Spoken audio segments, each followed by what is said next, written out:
Assalamualaikum warahmatullahi wabarakatuh. Apa kabar teman-teman? Ketemu lagi dengan saya di channel ini. Kali ini kita kembali akan berbincang dengan seorang pengamat intelijen dan geopolitik, yaitu Pak Amir Hamzah. Apa kabar, Pak? Apa kabar? Alhamdulillah sehat walafiat. Sekarang kita masih akan membahas tentang isu yang sedang ramai dibicarakan di negara kita, yaitu tentang rempang. Tapi kita akan melihatnya dari aspek yang lain, yaitu aspek adanya kepentingan asing di dalam proyek tersebut. Selama ini kan banyak yang mengatakan bahwa di Rempang akan dibangun Eco City oleh pengusaha pengwilayah, dan di situ akan dibangun juga pabrik gelas oleh Cindy Holdings Limited. Tetapi di belakang itu ternyata juga ada isu-isu yang berkenaan dengan masalah kepentingan keamanan negara Cina, ya, Be, ya. Ya. Karena memang lokasi Rempang itu sangat strategis. Dia berada di dekat dengan Selat Malaka, dengan Cina Laut Selatan, dan satu lagi dulu Selat Sunda. Selat Sunda, ya, dengan Selat Sunda. Nah, sekarang kita akan ngobrol dengan Pak Amir tentang sebetulnya benar nggak sih ada kepentingan keamanan Cina di proyek itu. Yuk kita berbincang. Beh, bagaimana dengan isu itu, benar nggak, Beh?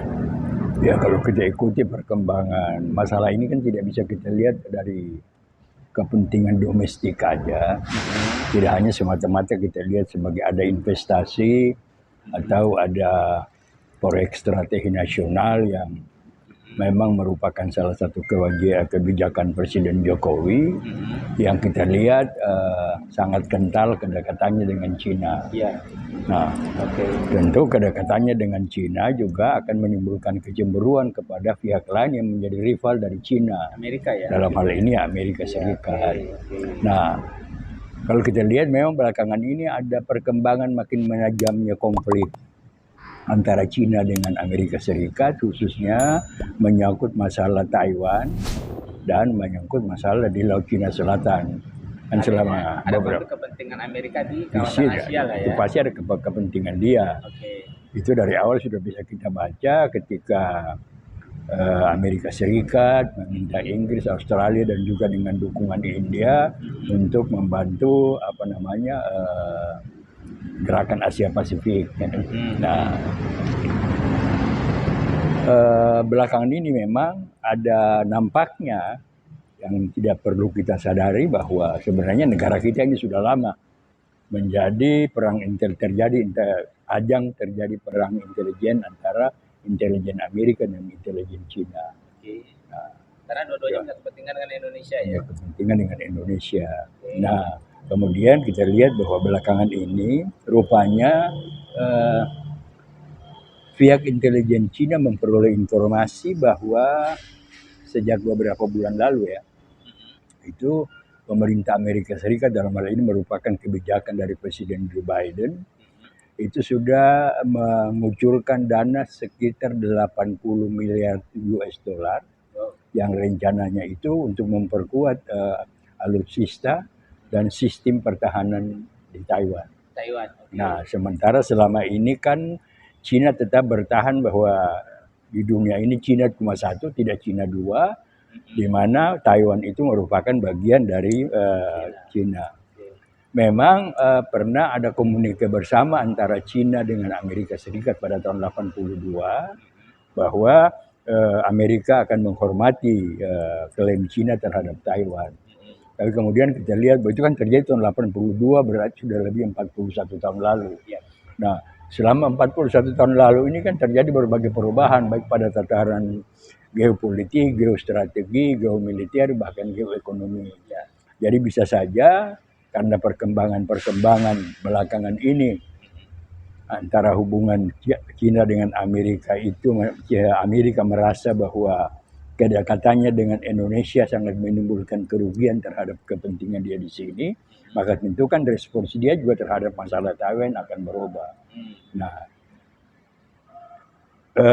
seperti pernah saya katakan bahwa perhatian Cina, terutama pejabat-pejabat Partai Komunis Cina terhadap Indonesia, khususnya selama 9 tahun atau sebentar lagi memasuki tahun ke-10 dari masa jabatan Presiden Jokowi ini, mereka menempatkan Indonesia ini menjadi satu fokus perhatian karena baik berkaitan dengan Laut Cina Selatan, berkaitan dengan Taiwan, berkaitan dengan Indo-Pasifik dan lain sebagainya yang nantinya itu gerakan Amerika bisa mengganggu kedaulatan dan keamanan Cina, maka mereka menempatkan Indonesia ini sebagai satu strategi yang baik lokasinya, pemerintahnya, wilayahnya, sumber daya manusianya itu bisa dimanfaatkan untuk menjadi penghalang bagi kepentingan Amerika di sini, sehingga Amerika harus berpikir kalau mau mengganggu Cina. Nah, oleh karena itu kita lihat bahwa kalau kita salah memahami ini, kedekatan kita dengan Cina ini, kedekatan Indonesia dengan Cina di bawah rezim Presiden Jokowi ini tentu kan akan menjadikan Indonesia ini juga ancaman dari pihak Amerika Serikat. Nah, dalam konteks itulah kita melihat seperti pernah saya katakan bahwa begitu seriusnya pemerintah Cina, Partai Komunis Cina memberi perhatian kepada Indonesia, karena Indonesia inilah akan menjadi penyelamat mereka, baik dari sisi sumber daya alam, baik dari sisi kewilayahan, baik dari sisi strategi militer dan lain sebagainya. Maka sering secara berkala pejabat-pejabat tinggi Partai Komunis Cina yang jabatannya di pemerintahan itu nggak tanggung-tanggung. Ada wakil perdana menteri, ada kepala perbankan, ada kepala badan anti korupsi Cina yang secara berkala datang ke Indonesia untuk berhubungan dengan agen-agennya, selain memberikan supply finansial dan informasi kepada kaki tangan mereka yang ada di Indonesia ini tentang bagaimana mereka harus menghadapi Amerika Serikat dengan operasi intelijennya dan operasi lain-lain sebagainya, juga membuktikan bahwa dari sisi investasi bisa saja investasi di Rempang ini hanya sebuah kamuflase. Karena kalau kita lihat dari risalah rapat mereka ya, jadi terakhir saya mendapatkan risalah rapat mereka pada tanggal 31 September yang lalu, rombongan dari Cina ini berarti baru 9 hari lalu ya, 10 hari lalu, itu ada rombongan dari Cina yang pejabatnya saya bilang tadi, ada setara wakil perdana menteri, ada setara kepala badan anti korupsi, ada setara wakil sekjen Partai Komunis, dari nama-nama dan posisi-posisi pejabat yang datang itu secara berkala, itu kan memperlihatkan bahwa mereka sangat memberi perhatian khusus terhadap Indonesia. Karena kepentingan mereka, keselamatan penduduknya, kedaulatan mereka itu sangat tergantung kepada bagaimana mereka bisa memanfaatkan wilayah, pemerintahan, dan sumber daya Indonesia. Dan tentu mereka nggak mau terkalahkan oleh Amerika. Gitu. Ya? Nah, tetapi rupanya seperti saya katakan tadi, negara kita ini sudah menjadi ajang perang, sudah menjadi ajang konfrontasi antara operasi intelijen Cina dan operasi intelijen Amerika Serikat. Nah, kalau Anda mengikuti beberapa media, kira-kira 2 minggu atau hampir sebulan lalu, Pak Hendro Priyono kan pernah bicara tentang adanya orang yang sesuatu yang dinamakan LSM dari Amerika Serikat yang namanya NED atau National Endowment Democracy. Itu sebenarnya dia adalah kepanjangan tangan dari CIA yang mengadakan pendekatan dengan negara-negara di mana pengaruh Cina sangat kuat dengan alasan untuk menyebarluaskan demokrasi, hak asasi manusia, memelihara kedaulatan rakyat dan kedaulatan negara. Itu juga melakukan operasi intelijen di sini. Kan? Nah, rupanya dari operasi NED ini, NED juga rupanya mendapatkan informasi, dan ini juga menjadi bahan diskusi dari risalah rapat yang saya peroleh itu, bahwa mereka anggap bahwa proyek investasi mereka di Rempang ini sedang menghadapi kendala besar dan terancam gagal, karena sudah tercium oleh Amerika Serikat bahwa ini hanya sekedar kamuflase. Di sana sebenarnya mereka akan membangun pangkalan militer. Seperti yang pernah saya katakan bahwa ada juga rencana dari Cina untuk nanti membangun pangkalan militer di IKN. Nah, dari informasi yang diperoleh oleh Amerika Serikat itu yang juga dibahas dalam pertemuan mereka dengan agen-agen kaki tangan mereka di Jakarta, itu China merasa bahwa usaha mereka sudah bocor. Nah inilah saya kira barangkali yang harus menjadi perhatian, terutama Presiden Joko Widodo, bahwa kedekatannya dengan China itu akan menyebabkan bahwa konflik antara China dengan Amerika Serikat itu akan berujung pada memberikan ancaman yang serius kepada baik kedaulatan negara Indonesia maupun pertahanan dan keamanan negara Indonesia. Karena apa? Memang anak kecil pun bisa berpikir, kenapa dirempang dan digalang, gitu kan? Nah letaknya kan kita lihat itu titik itu kan ada titik segitiga. Sebelah timur Laut Cina Selatan, sebelah barat Selat Malaka, sebelah selatan Selat Sunda. Nah ini berarti bahwa kalau mereka bisa membangun pangkalan militer di situ berdasarkan temuan dari intelijen Amerika yang ada di Indonesia, maka tentu kan mereka sudah membatasi gerak Amerika kan. Dari kapal-kapal induk Amerika yang ada di sebelah selatan India, yang ada di sebelah selatan Sumatera maupun sebelah selatan Jawa, hanya bisa bergerak di situ aja. Bila terjadi apa-apa, mereka mau masuk, dia mau masuk lewat Selat Sunda sudah bisa dihadang dari Pulau Rempang. Dia mau masuk dari Selat Malaka pun dihantam dan dihadang dari Rempang. Sementara dia mau masuk dari Taiwan, dia harus putar jauh kan. Nah, dengan demikian juga konsentrasi kemampuan komunikasi antara pasukan Amerika dan sekutunya yang ada di Guam, di sebelah selatan Filipina yang dekat dengan Hawaii, itu juga akan terganggu dengan kekuatan Amerika yang ada kalau di Guam kan ya, selama ini kan kita kenal ada armada ke-7. Di bagian selatan Indonesia, Lautan Hindia barangkali armada ke-5, itu mereka kan dipisahkan oleh Kepulauan Nusantara kita ini. Malahan mereka mau sampai ke situ. Nah, yang kita khawatirkan nanti adalah ketika terjadi misalnya gangguan komunikasi itu, maka tentu saja kapal induk Amerika Serikat yang ada di selatan Jawa, yang ada di selatan Sumatera maupun yang ada di itu, kan dia akan menggerakkan pasukan udara yang ada di situ. Nah, Cina pun demikian juga. Kalau tidak salah, satu kapal induk Cina itu bisa mengangkut 33 pesawat tempur, ya, atau sekitar 3 skuadron. Nah, Anda bayangkan kalau satu kapal induk saja, sementara kalau tidak salah sekarang ini China sudah punya 2 kapal induk. Kalau satu kapal induk aja dia sudah bisa mengerahkan 33 pesawat tempur. Nah, kita bisa melihat ancaman apa yang kita bisa hadapi kan dengan 33 pesawat tempur. Kalau dia gerakan dari kapal induk itu, bagaimana keadaan Jakarta, bagaimana keadaan Sulawesi, bagaimana keadaan Surabaya, bagaimana keadaan pangkalan udara yang ada di Sumatera, itu kan akan menghadapi hambatan yang cukup serius selama kita lihat bahwa kekuatan militer kita, kalau terjadi ancaman dari lebih dari satu arah yang berbeda, maka kemampuan gerak militer kita barangkali terbatas karena alutsista kita sudah tua, alutsista kita masih terbatas dan lain sebagainya. Apalagi selama ini pemerintah hanya berpikir bagaimana memodernisasi persenjataan kepolisian, sementara persenjataan militer masih sangat terbatas. Jadi pertanyaan saya gini, kalau misalnya nih pangkalan militer Cina terrealisasi baik di Rempang maupun di IKN, itu artinya apa itu? Ya, yang saya bilang tadi, kalau sampai itu terrealisasi, saya bilang dengan satu kapal induk dan di mana kapal induk itu bisa memuat 3 skuadron pesawat tempur, karena Anda sudah bisa bayangkan. 11 dia kerahkan ke Indonesia Barat, 11 pesawat untuk Indonesia Tengah, 11 pesawat untuk Indonesia Timur, kan sudah bisa kita bayangkan. Berarti Indonesia sudah gampang dianeksasi. Gampang sekali, gitu kan.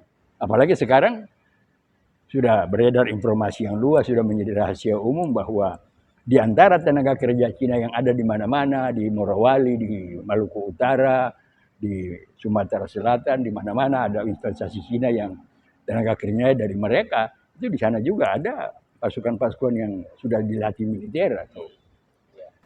Pertanyaan saya gini, kan Cina ini tahu nih bahwa Amerika ternyata sudah tahu dia berniat membangun pangkalan militer di Rempang.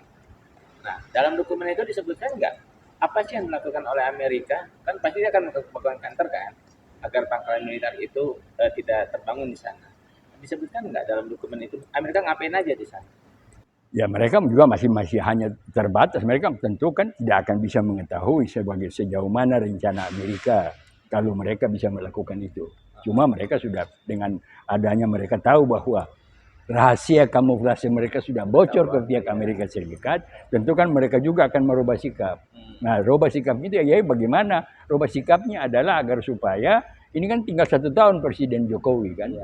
Nah, yang terpilih nanti pada pilpres sekarang inilah yang akan mempengaruhi pilpres kita. Nah, sehingga saya katakan bahwa pelaksanaan pilpres kita ini kan terjadi itu dengan dipengaruhi oleh perang intel antara pihak Cina dengan sekutunya. Dalam hal ini Cina pasti akan dibantu oleh Rusia kalau terjadi apa-apa, juga akan dibantu oleh Korea Utara. Ya kan, demikian pula Amerika Serikat. Kan Amerika Serikat kan sudah bangun Indo-Pasifik, kemudian Kaukus dan lain-lain sebagainya. Nah, tentu Cina juga tahu bagaimana Amerika Serikat membangun Kaukus itu adalah untuk menjadikan Australia bagian selatan sebagai daerah untuk memproduksi kapal selam nuklir. Apa sebab di sana? Karena sumber-sumber materi untuk menciptakan nuklir itu di Indonesia sangat banyak. Di Papua ada, di Maluku ada, segala macam ada, di mana daerah-daerah itu kan sangat dekat dengan Australia. Sehingga tentu ke depan juga kan kita bisa melihat bahwa barangkali sekarang ini belum kelihatan, tapi mungkin juga Amerika Serikat akan mempersiapkan secara intensif untuk melakukan investasi pada daerah-daerah yang nantinya ada bahan baku untuk memproduksi nuklir dalam rangka mendukung produksi kapal selam nuklir nanti. Kita informasi gini, terkait dengan terbongkarnya rahasia Cina di Rempang oleh Amerika. Ada isu bahwa penolakan masyarakat Rempang atas proyek di Rempang itu yang berkedok Rempang Eco City, yang pembangunan pabrik kaca ya. Iya. Itu katanya penolakan itu juga diprovokasi oleh CIA, benar nggak sih? Secara analisis bisa saja. Cuma yang menjadi persoalan adalah kalau dipengaruhi sih saya kira masih agak rancu untuk kita simpulkan. Tetapi bahwa Amerika, aparat intelijen yang ada di sini selalu memanfaatkan situasi untuk kepentingan mereka. Jadi bisa saja ketika penolakan itu terjadi, mereka ikut nimbrung. Nimbrung itu bisa dengan berbagai cara. Nah, contoh misalnya kita lihat, dulu ketika terjadi konflik di sini ya, terjadi konflik karena ada kecemburuan dari beberapa daerah kedekatan Bung Karno dengan PKI, maka lahir Permesta, lahir PRRI. Nah, Amerika menunggangi itu.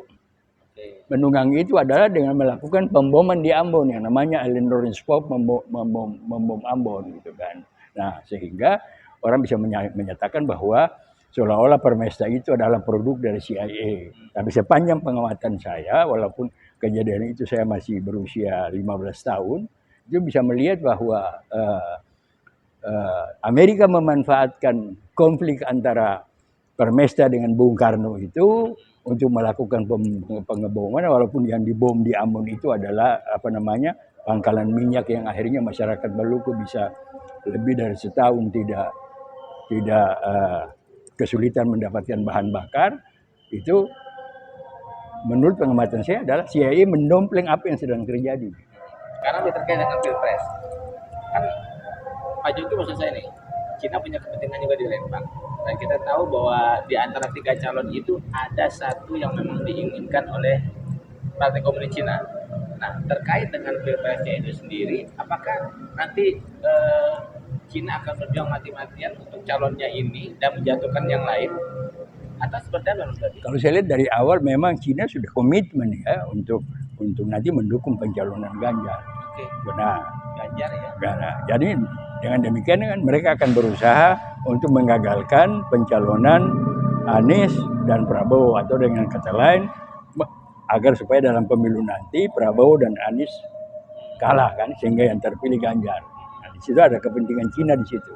Nah, tapi dalam konteks dengan Prabowo sendiri kita lihat bahwa belakangan ini kan Pak Jokowi kan lagi main main dua kaki. Iya. Ya kan? Di satu sisi dia mendukung Ganjar, walaupun belakangan ini hubungan dengan PDIP makin agak kurang bagus gitu kan, sehingga banyak orang beranggapan bahwa pengangkatan putra Pak Jokowi sebagai Ketua Umum PSI dan juga Pak Jokowi sebagai penasihat PSI sebenarnya menggambarkan bahwa secara politik Pak Jokowi dan keluarganya sudah melakukan pretoria politik terhadap PDIP. Nah, kan sebenarnya kan sebagai petugas partai kan partai Pak keluarganya kan harus mengamankan PDIP. Tapi dengan merestui anaknya menjadi ketua umum PSI dan dia sendiri menjadi penasihat PSI, tentu kan ini kan menimbulkan resistensi terhadap PDIP. Nah, sehingga ya kita lihat belakangan ini kan ada yang bocor bahwa masalah itu juga menyebabkan Ibu Mega sampai pukul-pukul meja, muncul emosi kemarahan terhadap sekjen PDIP dan lain-lain sebagainya. Nah, tapi yang saya lihat bahwa dengan keputusan Cina bahwa untuk memenangkan Ganjar mereka harus mengalahkan Anies dan Prabowo, dan khusus tentang Prabowo kan di sini timbul keanehan. Mana keanehannya? Keanehannya apa? Ada kepentingan yang berbeda antara dukungan Jokowi kepada Prabowo dan kepentingan Cina yang mau menggagalkan Prabowo. Nah, itu dia. Nah, ini ya persoalannya di situ. Nah, itulah yang nanti kita lihat. Karena apa? Bisa saja barangkali Cina punya kesimpulan bahwa Prabowo belum tentu akan memihak begitu saja kepada Amerika Serikat. Ya. Tapi sebagai seorang prajurit, sebagai seorang mantan prajurit yang kena kenyang dengan pendidikan di mana-mana, kan dia tahu persis bahwa dari aspek pertahanan negara, dari aspek kedaulatan negara, dari aspek militer, masalah Rempang itu kan posisinya sangat strategis kalau di sana dibikin pangkalan perang. Iya, betul. Pangkalan militer. Selama Cina berpikir bahwa hanya dengan terpilihnya Ganjar, keinginan Cina akan jalan terus, baik di IKN maupun di Rempang. Nah, jadi bagaimana masyarakat menyikapi kasus Rempang ini dengan adanya kemungkinan pangkalan militer Cina didirikan di sana? Harus fight terus menolak atau bagaimana? Ya saya kira ya, kita harus sepakat begitu menolak, karena dari berbagai masalah ini satu kesalahan besar. Kalau kita lihat dari Statuta Roma, kita lihat dari Konvensi Wina dan lain-lain sebagainya, ini terjadi kejahatan kemanusiaan. Kita lihat dari misalnya Konvensi PBB tentang masyarakat adat, United Nations Convention of Indigenous People. Itu memindahkan masyarakat adat, masyarakat asli dari daerahnya, itu merupakan kejahatan kemanusiaan. Jadi dari berbagai aspek begitu kan. Nah, itulah sebabnya kita bilang bahwa karena ada aspek itu, ada statuta internasional, ada konvensi-konvensi PBB yang menyatakan bahwa cara-cara penanganan Rempang dengan memindahkan ini salah, maka tentu saja kalau ada misalnya aparat inter dari negara lain masuk untuk lihat di situ, mereka berlindung di bawah statuta internasional dan konvensi PBB tadi. Karena secara global memang itu dilarang. Nah, teman-teman, ternyata persoalan Rempang itu nggak sesederhana yang disampaikan Pak Bahlil ya, Pak ya. Ternyata ada agenda tersembunyi di balik proyek Rempang, yaitu adanya rencana Cina untuk membangun pangkalan militer di sana. Selain yang di KN ya, Pak. Dan untungnya itu ternyata terungkap oleh Amerika Serikat, intelijen Amerika Serikat.